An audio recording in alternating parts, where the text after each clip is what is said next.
Staying consistent on your nutrition while you travel and hitting your macros genuinely is not that hard. Y'all just aren't trying enough. Before you get pissed off at me and you're like, oh my God, Kelly, you don't know what you're talking about. It is so hard for me. Let me explain. I'm living out of a hotel for a week. I will literally be here until Friday. Did I hit my macros perfectly yesterday? No. Did I use it as an excuse to be in an all or nothing mindset and not try at all? No. Am I getting back on track to hit my macros and calories and everything and be super consistent with my nutrition for the rest of the week? Yes. And how am I doing that? Number one biggest tip that I would definitely recommend is pre-logging in what you can the night before. This doesn't mean that everything has to be in your control and that you know every single thing that you're going to eat, but let me give you an example. So we made restaurant reservations for tonight. We're going to a place called Group Therapy, so it's easy for me to look up their menu in advance. So I got on there and I was like, okay, what is the best option that I could do? And they have like a rosemary roasted chicken, right? I'm going to modify it a little bit and get no whipped feta on it so I can make it a little bit lower calorie. And I'm going to get some grilled asparagus with it. Super macro friendly meal at dinner that's high protein, gets me some veggies in, and is not forcing me to be off plan just because I'm eating out at a restaurant. After I estimated for that, and no, your estimates aren't going to be perfect, but I'm making estimates based on, okay, this is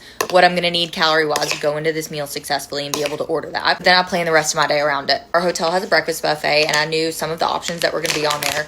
They weren't exactly the same, but I knew that they have toast, they have cream cheese, yogurt, granola, that sort of thing. So I logged in some options from the breakfast bar that I could kind of work around my dinner. So I did 2 pieces of toast this morning with some whipped cream cheese. I added on some yogurt and some cereal, got some decaf coffee. So like all of those things I had pre-logged in the night before. And then when I went to breakfast, I literally simply just followed what I had already pre-logged. And then I brought some protein bars with me. So last night I also pre-logged in a Quest protein bar because I knew I would probably want to have one of those like in between lunch and dinner since our dinner reservations are a little bit later. Now that I had all of that pre-logged, literally the last thing to fill in was lunch and I had like 600 calories left for lunch. You being able to choose a 600 calorie lunch in real time and then prioritize like protein, fats, or carbs or whatever macro that you're low on, honestly is a super simple decision and it doesn't take much work. But when you prepare ahead in advance, then today I was like, okay, I can get like a 500, 600 calorie lunch from somewhere, or I can place a Walmart order and get what I'm really craving, which is a cottage cheese bowl that I really wanted. But regardless, even if I needed to eat out or DoorDash something or get like a Chipotle bowl or something like that, it would have been very easily doable within the calorie room that I had allotted for myself. That is because I prepared in advance and I didn't go into all of my meals literally having no idea what I wanted to execute on when it comes down to my choices for the next day. Yes, it takes a little bit more effort. Yes, you have to pre-log some stuff. Yes, you have to be diligent about